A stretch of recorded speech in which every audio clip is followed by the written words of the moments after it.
Okay, yeah. Good to see you. Good to see you. Thanks and welcome to another episode of Unapologetic. Today we have Professor Ilan Pappe, who has been extremely unapologetic in his life. Professor, you're a deep historian and scholar of the Nakba, which you say is still an ongoing Nakba. Tell us, just briefly, give us a sense of just how devastating the Nakba was and has been. Yes. Well, the Nakba was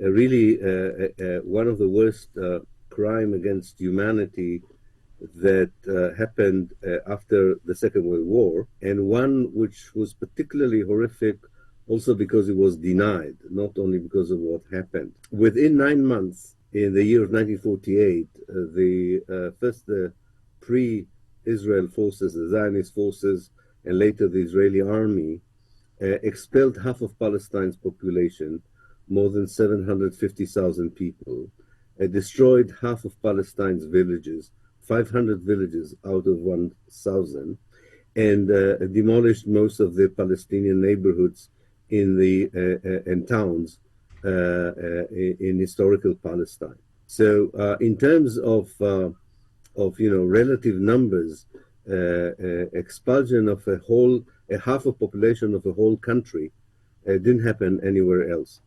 And the destruction of half of a country's villages is also unprecedented in many, many ways after the Second World War. And as always with such an expulsions, which are premeditated, planned, systematic, it is inevitable that these kinds of expulsions would be accompanied by acts of massacres or by massacres. What is, I think, more important than anything else are two additional aspects of the Nakba. One is that it was not, as Israeli historians would claim, the result of a war. And they would say, in a war, these things happen.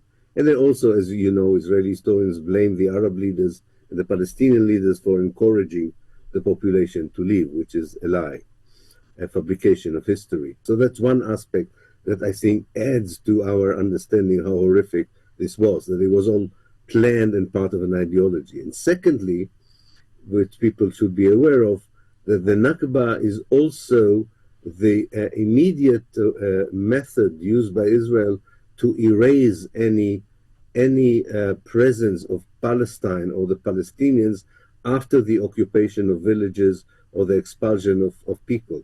Because even before the end of 1948, Israel turned most of the Palestinian villages either into Jewish settlements or to recreational parks and forests. And the idea was to erase any memory, any kind of indication that there used to be another life there, another culture, another nation. And I think that kind of elimination of the memory, the history that accompanies the physical expulsion and killings makes it one of the worst chapters in the history of the modern Palestine and the modern Middle East as a whole.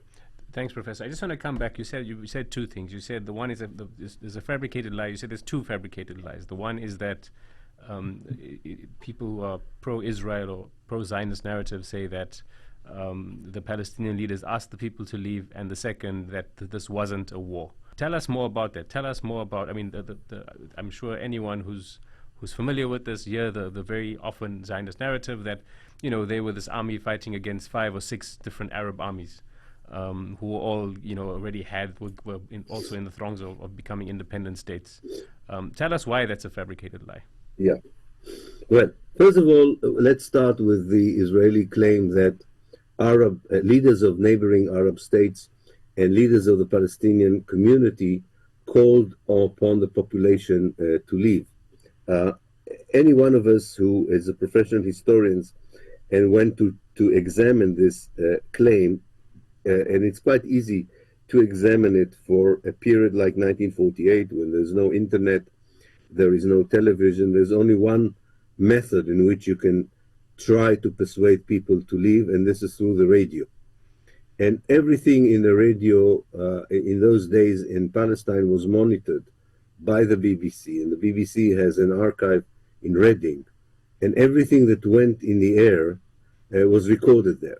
And we looked at these records, and there's no indication whatsoever for any such call to the Palestinians. And that was the only way. So that request never occurred. This is a lie. And it also, of course, you can examine it logically. Why would people who live in a village for 1,000 years decide suddenly to leave? That doesn't make any sense. It makes much more sense that you have to uproot them by force. So that's one fabrication. The other fabrication is the way Israel and even some supporters, liberal supporters of the Palestinians, still buy into it. They say the Arab world started a war against Israel, and because of that war, Palestinians became refugees. But this is not true. Israel began, or the Zionist movement, began the ethnic cleansing of Palestine in February 1948, before even one Arab soldiers from Syria, Egypt, Lebanon, or Jordan entered Palestine. So before there was any presence of any Arab army in Palestine, the Zionist movement already began massive expulsions of Palestinians. What was that act in February? What were the acts in February 1948? It began in February. It was a small operation of expelling few Palestinian villages, but from mid-March, the Zionist movement targeted the urban centers of Palestine until the first Arab soldier entered Palestine on the 15th of May 1948. Already almost all the population of Jaffa was expelled. Almost all the population of Haifa was expelled. Now together these were more than 130,000 people. All the population of Akka was expelled. All the population of Baisan was expelled. All the population of Safad was expelled. So you have 5 major towns in Palestine that in March and April were totally depopulated by the Zionist forces. You can add to this West Jerusalem with its neighborhoods and 39 villages around it that were already expelled in April 1948. And what happened was that the mass movement of Palestinian refugees into the Arab capitals put pressure on the Arab governments, who were not very eager to interfere in Palestine, to do something symbolic to stop the ethnic cleansing. So what the Israeli called the Arab-Israeli War was actually an attempt, which came too late and was too little, by neighboring Arab states to try and stop the continued ethnic cleansing of Palestine.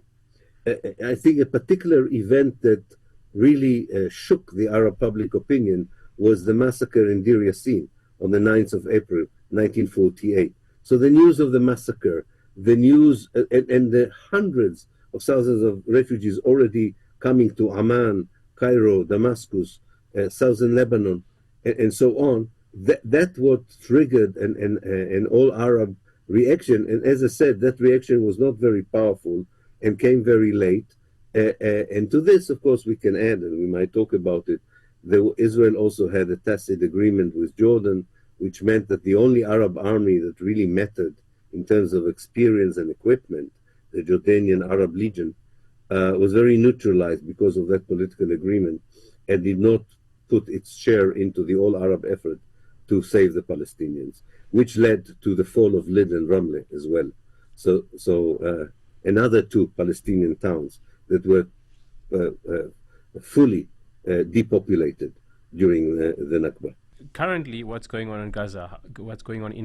How would you compare that to the Nakba in terms of devastation, in terms of impact and brutality? I think what happens now in Gaza, although much of it resembles 1948 or the Nakba of 48, I think it's worse. I think it's far worse. In 2 levels, it's worse than 48. Ethnic cleansing is a terrible crime, and removing people by force from where they live is immoral and horrific. I think this operation is not about removing people. This is an operation about massively killing them. It's not easy to say that genocide is worse than ethnic cleansing, but it is worse than ethnic cleansing. I say it and always remind people that ethnic cleansing is horrible. So it doesn't shed a positive light on ethnic cleansing. It just says that as horrible as it is, it can be even worse. And the even worse is happening in Gaza. So on one level, it's worse that the actions themselves are not only about uprooting people and not massacres that occur because of the ethnic cleansing, but intentional massacres, intentional killing. Secondly, which we never had in 1948, is the open conversation among chief policymakers in Israel about the need to wipe out Gaza, to wipe out the people of Gaza, to massively kill people using the biblical, which Netanyahu, Prime Minister Netanyahu using the biblical story on the Amalekites, people that in the Old Testament there is a very clear and graphic description how Banu Israel went into what used to be called the land of Canaan and genocided everyone of a people called the Amalekites. It doesn't matter whether it happened or not. My point is not ancient history. My point is that when Netanyahu says we will do to the Gaza people what Banu Israel did to the Amalekites, it means that he not only justifies the genocide of Gaza, he almost gives it a religious imperative. These things didn't happen in 48. I mean, this kind of open discourse, conversation about genocide and destruction, and therefore I think this is a much worse chapter in the history of Palestine. And the Nakba was a horrific chapter, as it is. Professor Ilan, you were born in Haifa, and you even, when you were a younger person, you even served in the Israeli army during 1973. What experiences did you go through as a young person, and even possibly during serving the army, that made you want to say you want to dedicate a big part of your life, almost your entire professional life to a large extent, into studying these events, and just what prompted it, and were you prompted to sort of become a strong dissident of Israeli policies through your studying, or is it something else that prompted it? Yes, well, yes, I was. I had a very typical conventional Israeli upbringing until the age when young Israeli men have to go to the army. That it's compulsory service. Although, of course, nowadays younger Israelis, with my opinions, understand that one of the first things they have to do is to refuse to serve in the army. But in those days, we were naive, and we still went to the army. After the service in the army, I began a journey, and it didn't happen in one day. It was a long journey that had different stations that opened my mind about what happened in the history, and later also about the nature of Zionism, and also my attitudes towards the Palestinian liberation struggle, and my vision for a liberated Palestine in the future. All that did not happen in one day. I think what was important, first of all, the fact that I wanted to be a professional historian, and I was very much interested in 1948, and I waited for the declassification of documents, both in Israel, Britain, the United Nations, elsewhere. And when I saw the documentation as a doctoral student in Oxford about 1948, I saw evidence that totally challenged everything I knew about 48 and everything my friends knew about 48. It really challenged the Israeli narrative of 48. So that was important. The professional work as an historian played an important role, but that is never enough to make you take the risk of totally challenging your own state's narrative and your own family and friends and academic institutions. To take them on, you need more than just the evidence. You need a conviction that morally something is not working.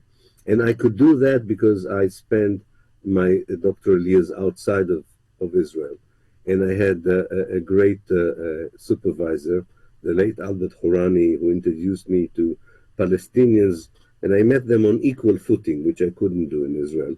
and learned much more about what happened to them. Why couldn't you have met someone with equal footing in Israel? Because of Because in Israel, the educational system until the university level is totally segregated. You don't go to the same schools. You meet Palestinian students in the university, you do. But even then, although it's not officially segregated, the two communities are not working together. So, thirdly, there is a power balance, power relations in Israel between Jews and Palestinians. And so, conversations are not free from that balance of power, from the fact that you are part of the privileged, dominant society and they are part of the oppressed minority. But Palestinians outside of Israel were assertive and confident and knew exactly who they are. And I learned so much from them. And when I started to see from the outside, but also from the inside, events such as the first Israeli invasion of Lebanon in 1982, the first Intifada in 1987, and then the second Intifada in 2000, I suddenly saw the connection between what Israel was doing between 1982 to 2000 to what Israel was doing in 1948. I suddenly realized that these are not disconnected events. All these attacks on Palestinians, whether in historical Palestine or in Lebanon, it doesn't matter, or in Jordan or wherever, were motivated, it took me time to understand it, were motivated by a certain ideological point of view and were not happening just out of the blue. And then I was able to ask myself morally, do I share this ideological moral assumptions? The assumption that Palestine belongs only to the Jewish people, the assumption that dehumanizes the Palestinians and does not see them as equal people as the Israeli Jews, and assumptions like that, or that because of what happened to the Jews in Europe, especially because of the Holocaust, nobody should criticize Israel for what it's doing to the Palestinians. All these assumptions that I took for granted as part of my educational trip as a conventional young Israeli, I started as a more mature person to question morally. So it was not just the documents. It was the moral logic that I thought was right. And as a more adult person, I said, no, I cannot accept these moral assumptions. I cannot accept the assumption that the Palestinians do not belong to Palestine. This is ridiculous.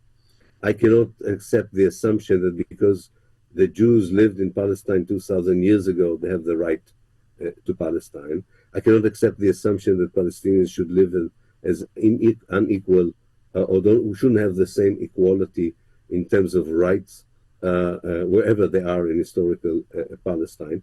And I definitely didn't share the assumption that because of what the Nazi Germans did to the Jews in Germany and in Europe, this in any case is relevant or justifies what the Israelis are doing to the Palestinians. If anything, as someone whose parents came from Germany, my moral assumption was that if this is what the Nazis did to the Jews should be the last people to do anything like it to the Palestinians, rather than saying, okay, this justifies what we're doing. So all this, of course, led to direct clash with my society.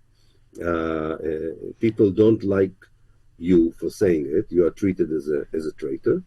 And eventually I had to leave my university. I was expelled from my university. Not allowed to teach and so on. Before you, I mean, we will get there. We will get there. But just before you move on, I mean, there's two journeys that are taking simultaneously. It's one of your continuous conscientization over the situation, and then there's this. Can you give us a year at least, like when when were these documents unclassified and you dive deep in? Oh yeah. That was Israel.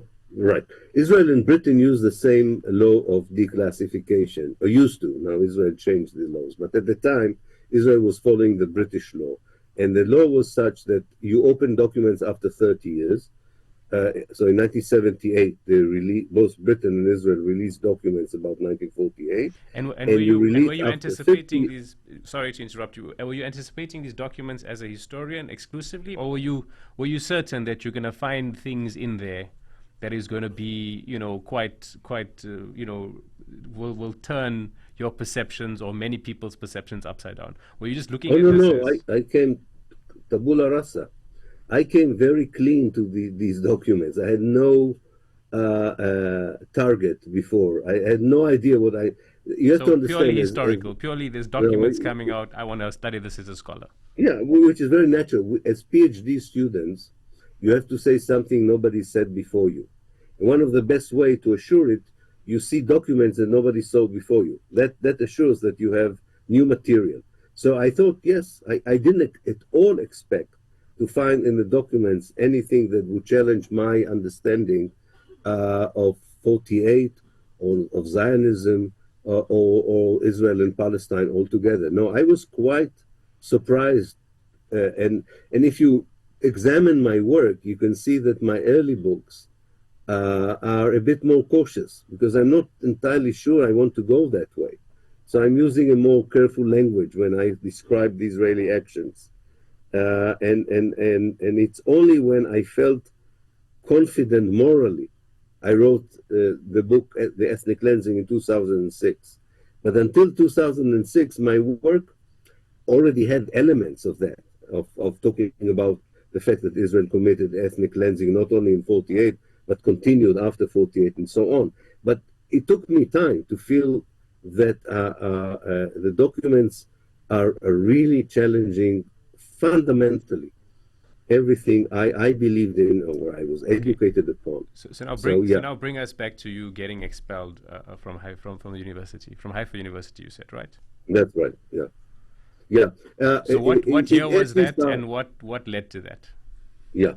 Uh, I think that I have to say that around the year 2000, I was already, my journey was complete in many ways. Namely, I was at peace with myself.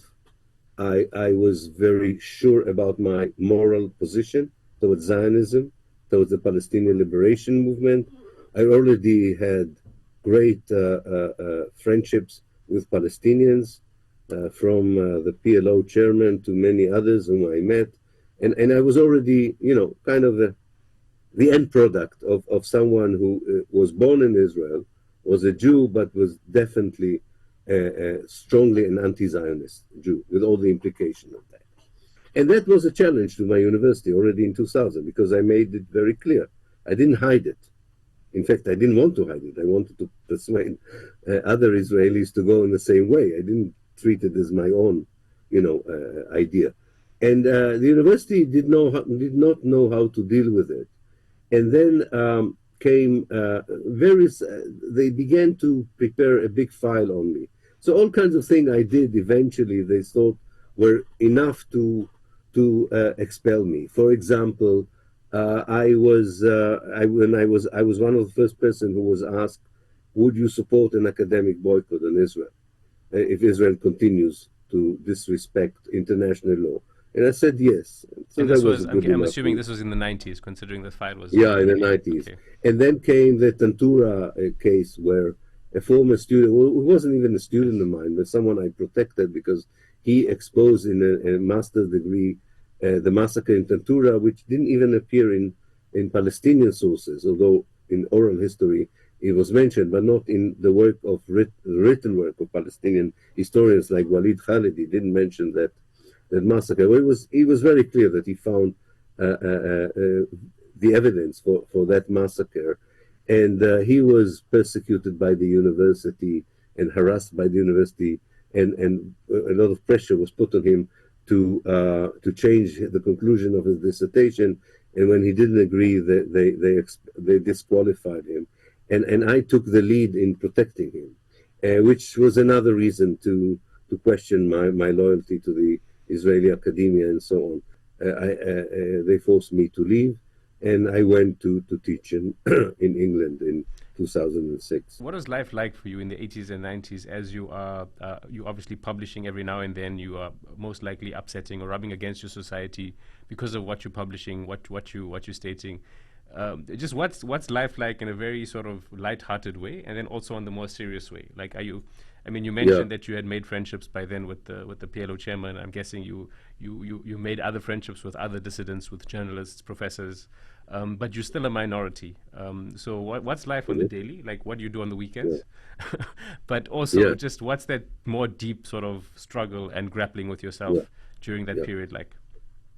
I think the worst case, and I never compare what I went through, of course, to the suffering of the Palestinians under occupation or siege. This is a far worse case than mine. But I think the worst thing for someone who is publicly descending as a professional historian in Israel is the impact, first of all, on your family. If you have small children, as I had at the time, because what is so unique about Israel that if you are a dissident Palestinian voice in Israel, you will be harassed by the institutions, by the Secret Service, by the police.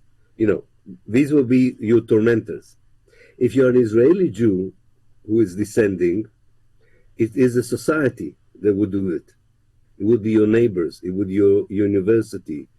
Would the threats would come from the people, not from the institutions. So you get a lot of death threats, and every now and then the politicians add to this. For instance, the Minister of Education demanded from the university to expel me.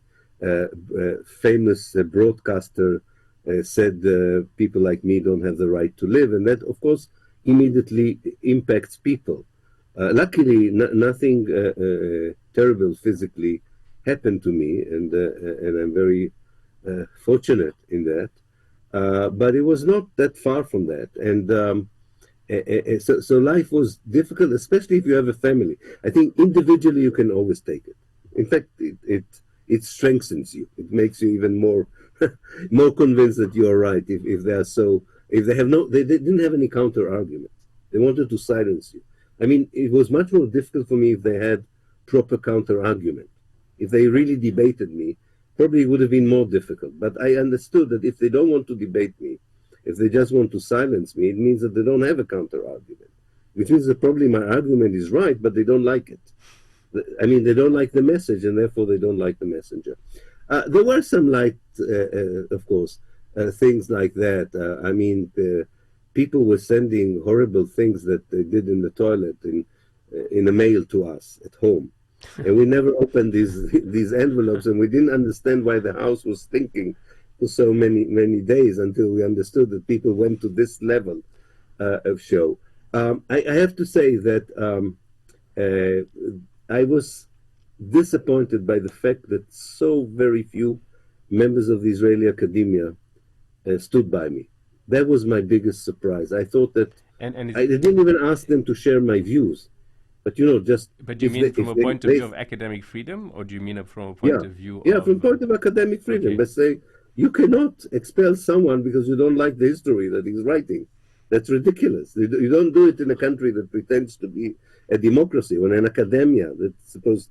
But of course, Israel is not a democracy, and therefore they were. By the way, some of them agreed with me, but they were afraid of expressing this support. So yes, it was not easy, but again, I'm compared to the real victims of Israel. One should keep it in perspective, absolutely. right? One should not make too much out of it, but it never led to one moment of hesitation that I was not doing the right thing. I mean, this I knew from the very beginning that I can withstand this attack. And if I can't teach in Israel, I will teach in England. If I can't teach in England, I will teach, I don't know, somewhere else. But that was the less of my worries. The worries was, when you have small children and so on, you you you kind of cast on them the responsibility for something they haven't done yet. Absolutely. Yes. Just, I mean, the thing is, you obviously you grew up in a society that where everything was kind of very veiled, and I mean, really speaking openly, or even trying to have a conception of what the reality may have been like in 1948, and after that was almost non-existent. And so you've always lived in a cagey society as long as you've lived in Israel, and even now you operate in a field consistently where you're dealing with sort of Israeli talking points and correcting historical narratives. Have you seen over, I mean, from the first time that you could actually conceive of this as a child, how have you seen the society moving? Is it becoming more radical? Are the elements becoming more radical and more unradical? Are people speaking about things more openly now, but they're just defiant or more racist overtly? How has it actually changed the temperature? I mean, Yeah, on the whole, but also especially since the year 2000. But first, answer it more broadly. yeah. I think something has changed in that Israeli Jewish society. I think the first generation of those who came to Israel in 1948 or before that were part of the Jewish community and came from Europe and also later a bit from the Arab world, the first generation, before they were put into the Zionist educational system. These were people who had some moral worries about what was going on. I think it was a generation that understood that something was not right there, but on the other hand felt they have no many other options and so on. But I think I would say that they left a little bit of hope for a different kind of an attitude by the Jewish society towards Palestine, the Palestinians, and so on. However, the educational system that Israel built made sure that the next generation, through the socialization of the army, the media, the academia, the educational system, became far more racist than the previous generation. You can see it also among the Arab Jews, the Jews who came from Arab countries. The first generation was not hostile to the Palestinians at all. But the new generation, that they were taken out of their families into the Israeli education system and indoctrinated and became more racist sometimes even than the European Jews, as you know, towards the Palestinians. So the society gradually, all the time, it was moving more towards even a more racist, a more inflexible position. So unlike many other observers of Israel, I said that I was not surprised about what happened in 2000 when the whole political system of Israel shifted to the right, and later on when all these marginal messianic group that was born in the settlements became now major forces in Israel. I said that my only surprise was that it took so long for that to happen. In my articles in the early 90s, I warned but just by examining the Israeli socialization processes. I mean, what are the younger generation is being taught, is being educated about? I said this kind of system would produce Jews in Israel who are racist, messianic, and endanger not only the Palestinian but the Middle East as a whole, because they will be part of a state that would have powerful military weapons, even nuclear capacity. So it's not a joke, when people with such a mindset it's like you giving a child a fast car. They don't only endanger themselves, they endanger everyone else in the traffic. And what about the dissenting voice inside of Israel? I mean, I say dissenting, I don't Dissenting just mean voices, opposition well, it goes to the together. government. I It's mean very dissenting interesting. as in, Yeah, very morally upset about what's occurring yeah, and that, yeah. yeah. I think that there was always a group of very brave anti-Zionist Jews from the very beginning of the Zionist project in Palestine, even in the Jewish community, definitely in the beginning of the state of Israel. But they were always very, very small and outnumbered and made no impact on the public discourse and so on. One of the reasons that this anti-Zionist group never grew or extended, was the very weird phenomenon that you can call the Zionist left or the liberal Zionism. There was this phenomenon of people who supposedly were believing in human rights, socialism or liberalism or humanism, right? But thought that this does not contradict the Zionist objectives. And for a while, the world said, yes, it's wonderful that you are like this. So they gave them support. And that created That was a way of kind of silencing the anti-Zionists, people who were looked at as extreme because they were not adopting this impossible idea of a liberal Zionist or a left Zionist. I think nowadays in Israel, there's hardly any left Zionism.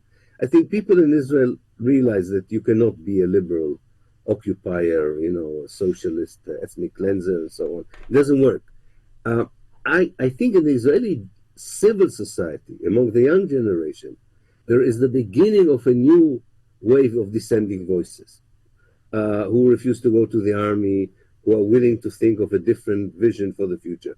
I don't want to exaggerate the numbers. They're not powerful enough to cause any change from within. But we should draw some hope from the fact that they exist, because I think if at all we succeed of ending the Zionist regime, which I think we should, we want a hope for everyone, not just for the Palestinians, but also for the Jews who live there and so on. So I think it's important to understand that not every person who defines himself as a Jew in Israel think in the same way. Unfortunately, the vast majority do. And that's why we have this problem. If anybody says to us, oh, we should wait for a change within Israel and then things would get better. No, a change from within Israel would not be the first thing that would happen. This would be the last thing that would happen if we want to change the reality on the ground. Okay, just moving ahead to the present, to the Israeli state's response to October 7th. When this began, did you expect the response to be as brutal and as systematic as it has been? No. I was surprised by the level of ruthlessness and cruelty of the Israelis. I mean, I expected a very brutal reaction on the model of the previous 4 Israeli attacks on Gaza, mainly a short period of bombardment from the air and so on. Again, a very ugly and inhuman reaction, but not such a genocidal reaction. But later on, when I analyze it a bit more calmly, I thought that it's actually not surprising. Share that analysis with us. Yeah, share that analysis with us. Yeah, because I said, when it comes, Israel has 3 major Palestinian problems, if you want, as far as the Jewish state is concerned. One is the Palestinian citizens in Israel, and they solved the problem as they see it, in 2018 with an apartheid law, the nationality law, when they explained to the Palestinians in Israel, Israel would never recognize you as a nation. You can be Muslims, you can be Christians, you can be Druze, and you can speak Arabic. We have nothing against it, but you're not Palestinians. That's the Israeli nationality law. Then there's the problem of the Palestinians in the West Bank. Israel solved it by extensive Jewish settlements in the West Bank, creating pressure on the population to leave areas which Israel wants to resettle Jews there, like Jordan Valley, Masaf Iriata in the south of Hebron, and created this idea of the PA, areas A, B, and C. And most Israeli generals will tell you it's working. It's working. It's not the best, but it's not bad to have area A, B, and C, and the PA helping us with security issues and doesn't endanger us. The problem was Gaza. What do you do with Gaza? They tried to impose the Oslo agreement on Gaza as well, but it didn't work. It didn't work because the number of Jewish settlers was small, and the resistance in Gaza did not go along with the Oslo logic of accepting living in a huge open prison, and people voted democratically for this rejection in Gaza, and Israel punished Gaza with the siege and so on, and the resistance reacted to this. Gaza is, from an Israeli perspective, was insoluble compared to West Bank and so on. So they suddenly saw the 7th of October as an opportunity to get rid of Gaza. And it doesn't really matter whether it's the so-called pragmatic Israelis, like Benjamin Gantz, who hope that many Palestinians would leave Gaza. It doesn't talk about genocide, or those who talk about genocide. It doesn't matter. The idea is that you sort of wipe out Gaza as a problem for Israel.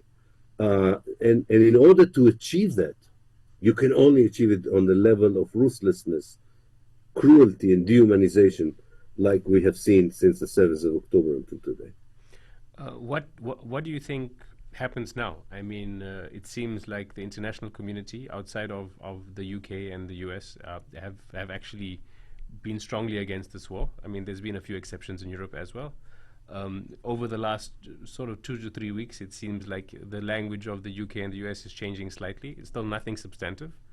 But I mean, they've basically given an emphasis and you know, are complicit in what's occurring to a large extent. But I mean, what happens now? I mean, are the Palestinians going to be hunkered down in Rafah for a long time? Are they going to be pushed out into Egypt? Will this become more regional? What do you expect to happen? Yeah, I think much depends on the internal politics, first of all, of the Israeli government, because you have two voices there. You have the voice that can be called more pragmatic, that would try and do what Israel always did before, which is to talk the language that America and the Europeans want them to talk, but not do what they are asked to do, or find ways to hide what they are doing. They will say the war is over, but they will continue to hunt down people. Of course, there is also a possibility, because you have a different kind of Israeli politicians on the second group, people like Ben-Gvir and Smotrich, the religious Zionists, which are not marginal, they are powerful people. They would want to bring back Jewish settlers into the Gaza Strip, expel by force massively Palestinians, hoping that the Egyptians would be happy to build the buffer zone that they're talking about, kind of a refugee city next to Gaza on the other side of Rafah. However you look at it, we have to say two things about it. Although the Israelis are very powerful now in Gaza, and it seems nobody can stop him, despite that the Hamas still resists and so on, it seems that they have the power to continue to demolish, to expel, and so on. By brackets, by the way, not caring really about the future of the hostages anymore. It doesn't seem to be a concern to them anymore, although they say it is. They don't act as if it is. But I think what is really the big question to me is not so much, I understand what Israel is going to do, but if you ask me what is going to happen, I don't think it depends only on Israel. Would the Palestinians in the West Bank continue to remain silent if this continues? Would the Hezbollah in the north continue with a very limited kind of approach that it adopted since the 7th of October? Would the Arab states, especially Egypt, would be able to navigate in such a way that does not seem to be complicit with all of this? I must tell you, I don't have any hopes for the West as being a constructive actor here, or that they would put a real pressure on Israel to stop. As I say, the language would be of pressure, but I don't think the actions would be. This is for the short term. By the way, I want to tell you that I think in the long term, what happened would impact the governments also of the West, of the Arab world, of the Muslim world. I think that the Israelis don't understand that their relative success in the next year or a half to do whatever they want in Gaza with this horrific consequences to the people of Gaza, and so few of us have any way of stopping it, that what they're going to do there in a year and a half would bring later on to their downfall. That later on, this would be proven to be a period, as I said in some places, as the beginning of the end of the Zionist project. And I think in the longer run, that means that Israel would lose its international legitimacy. It's already using its social cohesion from within. It means that the world around them is not going to talk just about normalization with them. It would be too difficult to talk about normalization after what they're doing and will do. This is not, by the way, a scenario I hope for. I don't want to see more Palestinian deaths in order to see the end of the occupation and the oppression. So don't mistake it. It's not my proposal. I wish we could skip the next year and a half, but I'm very afraid about the next year and a half. You mentioned a year and a half, and there could possibly be some sort of turnaround after a year and a half. I mean, don't you think even that maybe is a bit of wishful thinking? You mean it could be longer? It's not just it could be longer. I mean I mean I do see that it's not sustainable to just continue being a brutal occupier and ethnic That's cleanser. right. But I mean, I think in 1948, very few people maybe thought that this would be an ongoing Nakba for 76 years. In 67, I'm sure, many Palestinian people who were just freshly occupied assumed after 5, 10, maybe 6 months, and if not Oh, I 5 or see 10 what you years. mean. So this even then it may be wishful thinking. I mean, very No, I tragic tell you why again. not. I tell you why not. I'm quite confident. And actually, I'm confident on this not just as an activist. I'm confident as a scholar who observes Israel and Palestine for more than 45 years. I really think this is a different situation. I really think that there are clear indications, Such which were as. not there in 48, clear indication that Israel is coming to an end. And these indications have to do with the lack of social cohesion inside Israel. It sounds like a soft word, the lack of social No, no, cohesion. yes. It's a very serious issue. An economic explosion. Israel is going through an economic crisis that, unlike in the past, it would be very difficult to get out of it. The international scene is very different from 48. Civil societies, governments in the global south have positions they never had in 1948. And you know what is incredible and Israelis don't take into account? That even someone like Donald Trump, who probably would win, unfortunately, the elections in America, people like him, it doesn't have to be him necessarily, but the kind of Republican mindset that he represents in the United States, begin to see Israel as a liability and not an asset. From an imperialist American position, not because they believe in the rights of the Palestinians to freedom or liberation, because it's not a profitable relationship anymore. All these things together, by themselves, each of these factors is not enough to change the reality. But when they are happening in a parallel way, they create a disintegration, they create a collapse.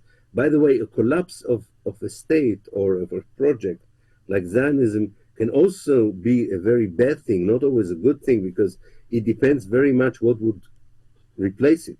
Because it will create a vacuum, it will create a void.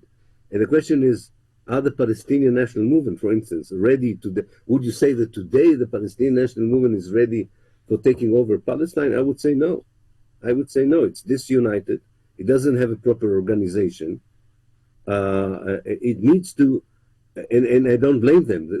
They don't think about the future. They think about tomorrow, how to survive. But Palestinians would have to, I don't know, build a new PLO or something else. They would. All the Palestinian organizations, including the Hamas and Islamic Jihad, would have to be part of one organization. You cannot have this fragmentation and this unity, because that is not an organization that will be able to take over, even if these processes of disintegration would unfold.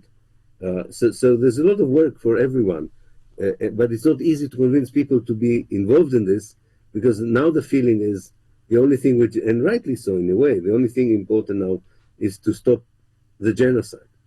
But for some people, it is also necessary to think about beyond that, because these processes can happen very slowly at the beginning, but then they become very quick. As happened in the Soviet Union, in Iran, in South Vietnam, in these places.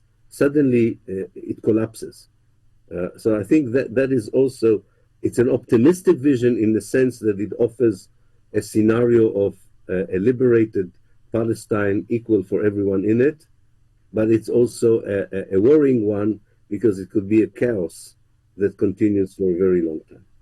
Professor Ilan Pappe, thank you so much for your time today. It was a really nice and rich conversation, and thank you for joining us. Thank you very much for having me in the program. Thank you Thank you. so much.